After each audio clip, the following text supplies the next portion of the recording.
It's James Joyce's 137th birthday, and a £3 million per carriage Govia Thameslink brand Railroad Sapien transportation carriage convoy is pulling away from the £600 million Balfour Beatty bridge-cum-station platform on which I am standing. Though I concede it would involve a lot of leaping and crowbars, I have still not given up hope of getting on board this automotive track-based mechanism. In my pocket, you see, I am extremely conscious that I carry a valid ticket, and am hence fully capable and within my rights of stepping foot onto this locomotive conveyance tube without impediment. But Bort, who I am travelling with today, is late.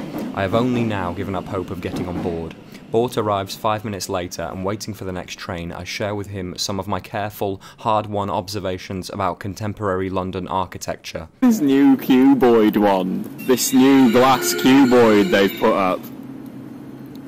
Yeah, this cylinder, do I mean cylinder? What's the cuboid? This cuboid one. These complex architectural dissertations lead me on the train to other equally important words on mathematics, a field of study which I have only just discovered and which has taken me rather by surprise. Before recently I had assumed there was the same amount of everything everywhere, but a week ago, after shaking hands with a woman who, like Anne Boleyn, had 6 fingers, I realised I had dramatically misjudged the character of reality. I want to say something about Greek geometry to Bort, particularly the fifth postulate of the elements, which concerns parallel lines never meeting, but I cannot remember the name of the Greek geometry man who wrote it, so I asked Bort to look it up. Greek geometry man. Greek geometry, fifth postulate, parallel lines. Greek geometry. It's like train tracks. It's like train tracks postulate. Like train tracks keep going forever. They will never meet. Fifth postulate. Greek geometry man. Euclid. I feel I'm sort of this generation's Euclid. Wow, look at that. In the spirit of Joyce in the 1920s, we are spending the day in Gatwick Airport, an iconic 1920s airport. One could easily call this airport, though it might be going a little far, the most iconic location ever constructed by human hand. I am, I admit, mildly disappointed by its lack of tropical birds. However, this is probably nitpicking. Bort and I have arrived at Gatwick at lunchtime and are consequently in the market for some lunch. I suggest the local Gatwick Airport Wetherspoons, which is, prepare for a shock, bee-themed. It is themed, to clarify, on bees, for reasons which remain, philosophically speaking, inconclusive. You sit in it and are made overtly aware of bees. Remember bees, one can very easily say in there, without being harangued by fools. Looking at the menu, we realise it is twice as expensive as an ordinary non-bee-themed Wetherspoons, so we leave, not before arranging the condiments for a family photo. Hoping someone has left a 4-course roast dinner in the £30,000 floor transportation cuboid, we step into said cuboid and ride it to the top floor. Now imagine that lift ride, but with a bison in there giving birth. Wow, the beauty. The beauty. The Wetherspoons is down there somewhere. There's a... It's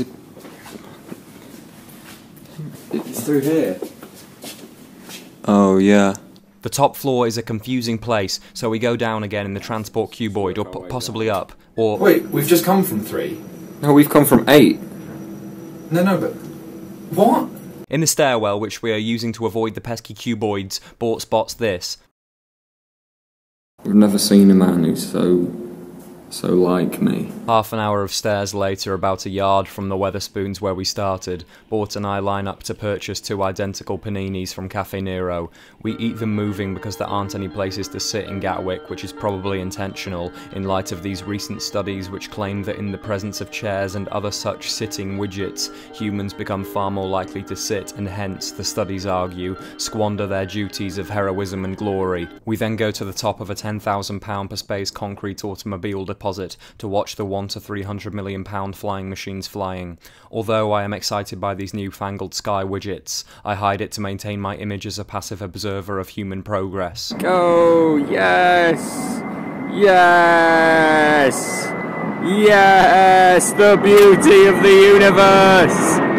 Yes! Wow, that wheel's interesting. We decide that this monolithic automobile storage structure, crammed as it is with automobiles, is cramping our carefully calculated style, so we go next door to the deserted structure where Bort, with running and such, under the music of flight engines and the canopy of multicoloured clouds, finds an interesting machine. Being, as I am, a big believer in interesting machines, I propose the following.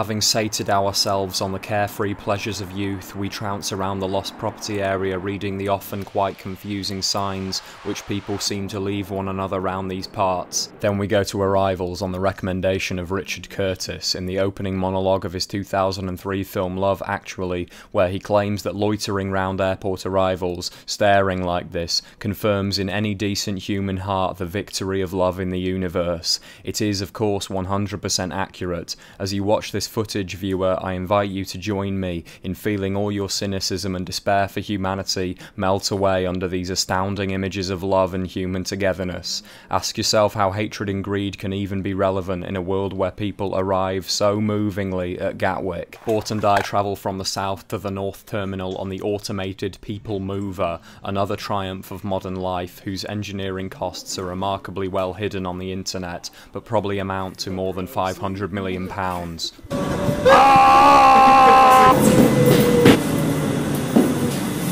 The North Terminal is more aesthetically pleasing than the South, but ultimately also crap.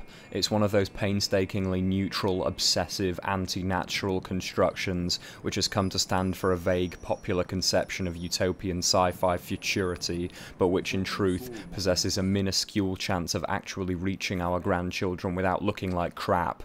Why can't the future be gargoyled, gothic, enchanted, gnarly, grotesque, organic? Why all this perfection? Why can't futuristic architecture look like it has some chance of reaching the actual, broken, fractured, confused, heartbreaking future we are going to leave for future generations? We get back on the monorail. I feel more comfortable on the monorail than I do anywhere else at Gatwick. It's the closest anything comes in this sapped, inhuman environment to being lovable without the need for irony or camp. It gives me something only a few feet removed from actual pleasure, though of course, still removed from it.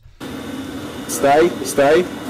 I think it would have been impossible to have had my life and my mind while feeling in any true sense that I belong to the world, or this world anyway, this clumsy heap of simultaneously dated and futuristic mediocrity we call Britain at the turn of the millennium. I am on a parallel line to the experiences someone born in my era and in my country has.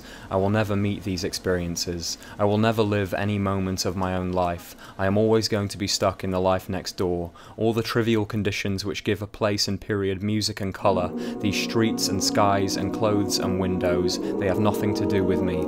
Airports, supermarkets, car parks, offices, industrial kitchens, I cannot experience anything in any of these places, or indeed anywhere else anymore. Even in the countryside where I grew up, I feel like I am living in a spoilt imitation of the unspoilt land, full of all the little imperfections that let me know I am just watching a movie. I have lived here on Earth, but I have never been here. I have been floating a few feet above my body my entire life. Everyone who talks to me talks to someone else. I am not behind my eyes. I am a line drawn between my own being here and my own not being here. I am at a right angle to what I am, as well as to what I am not. I know I am not supposed to be in the universe, and I also know that I am not supposed to not be in the universe. It all has very little to do with me. I feel certain that if I lost myself and had to find me again, among all the other humans on this world, I'm the last person on this planet I'd guess I was.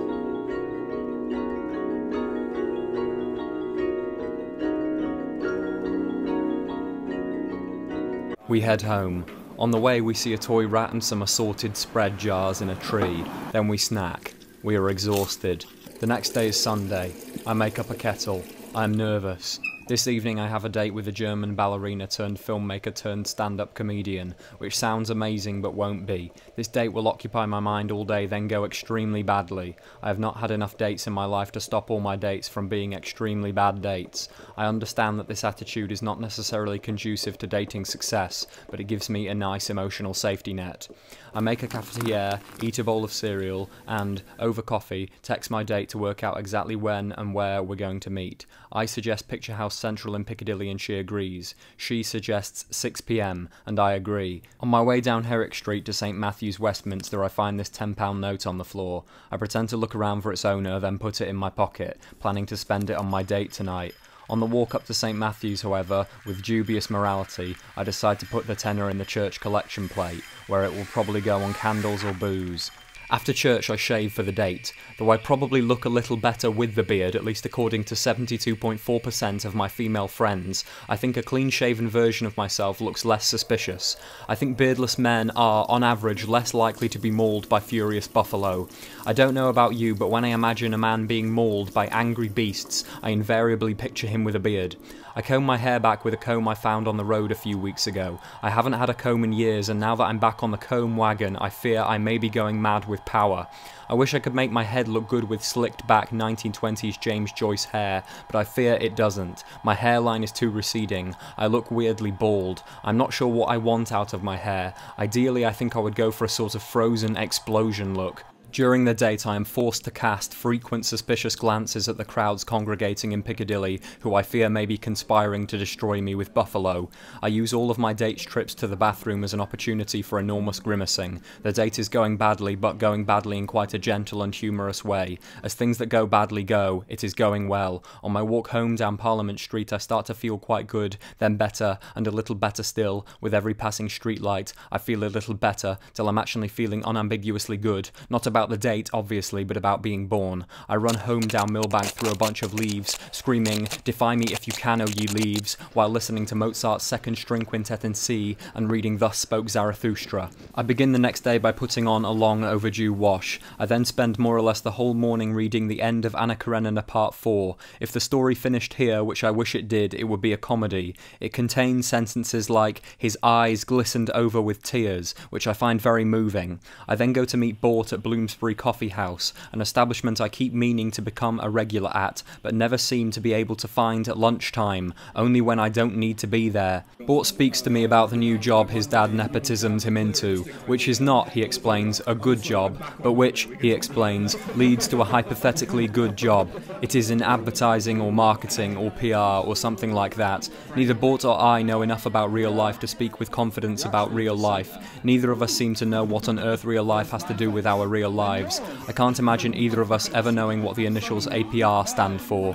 Bort is speaking about his hypothetical advertising career with a sort of confused enthusiasm. He speaks about all the things he may or may not become with a sort of confused enthusiasm. He says he likes people seeing things he has made. He says he likes things he has made to be in people's eyes. I think Bort may be better used elsewhere in the world. I am meeting him today so we can write comedy skits. While capturing this footage, he comments on the shot reverse shot camera setup and says he finds the continuity errors in these setups funny, so we start doing a continuity errors glasses skit. Bort says he wants to go to Eco Pizza for his lunch, so we go to Eco Pizza for his lunch. I've already had my lunch. Outside Eco Pizza, a French newscaster adjusts his hair, collar, jacket zip and trouser zip to enhance the reliability of his newscasting. For some reason, the cameraman never actually gets round to shooting him, but I do. Bort gets a vegetarian pizza and I get olives in brine. They are unusual. I suggest that we go and work on our comedy skits in the UCL English Common Room, which, like all trips to the UCL English Common Room, is a mistake. There are few environments on earth less conducive to laughter, creativity, or imagination than the UCL English Common Room. We get some stuff done, but a lot less than we should do. Afterwards we go to the Picture House Central Members Bar, where I came on my date last night. It goes better than the date in some ways, especially if one ignores my random bursts of sporadic unexplained weeping. Bort and I are both pretty tired and our creative energy is low. When Bort goes to get me another beer, I dance my vague feelings dance. I feel a vague feeling of need. I really need something. There is something I really need. We spend the rest of our evening watching a man in an office across the street, walking around and around his desk. He continues, this man, walking around and around his desk for about half an hour.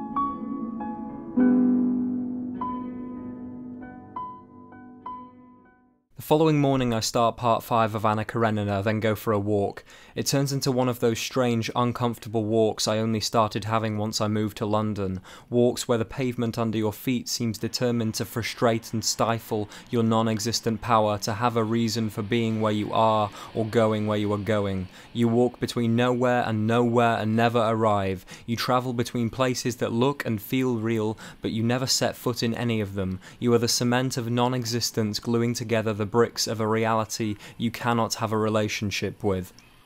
I follow this high-vis trash wagon man down Great Smith Street, then, as he turns onto Great Peter Street, choose to head home. On Herrick Street I take notice of the strange trees overhead, with their moderately disgusting clenched fists of bark spewing hair. Then I go into Tate Britain to use their loo, and end up looking at the Turners.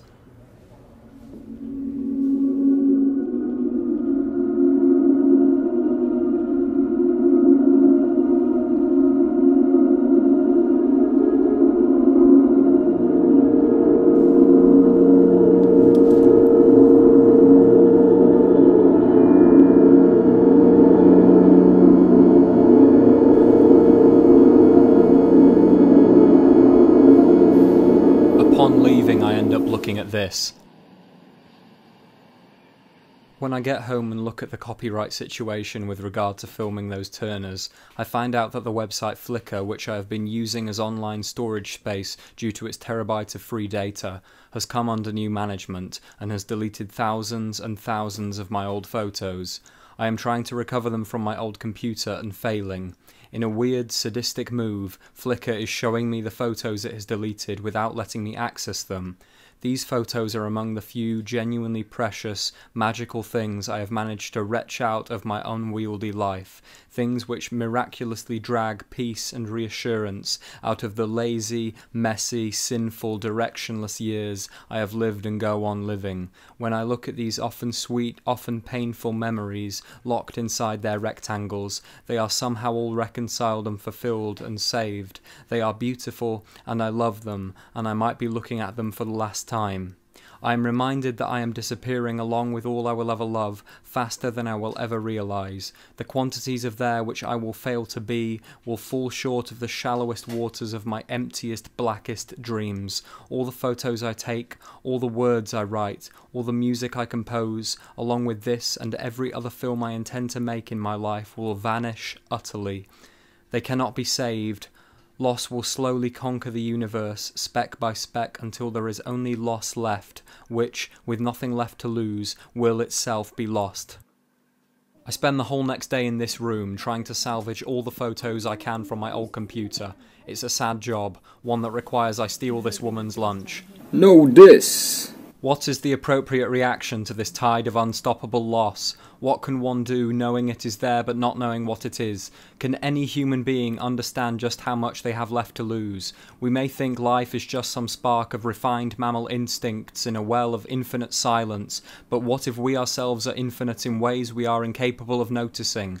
What if all our works, thoughts, possessions, friends, families, lovers, kindnesses, awkwardnesses, arts, faiths, joys, sadnesses amounted to less than the fingernails of our true selves? What if death is even more tragic than we are capable of imagining? What if a choreographer spots my jigging and hires me immediately to be a dancer? I walk homeward with the woman whose lunch I just stole. She herself has just stolen some UCL English Department faculty wine and is drinking it in Russell Square.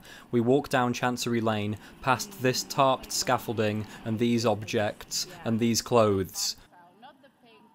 The next day, due to what I can only describe as a terrible miscalculation, I end up back at UCL's English department. Realising what I have done, I leave immediately and look at these buildings and these buttons and this scarf and this wall and this bird flying past the CCTV and this no bike sign on these bike-covered railings and the way this light is projecting the shadows of these railings onto this mysterious open door and this church and the moss on this phone box and this wall and this political sticker and this garbage and this gate and this political sticker and this machine.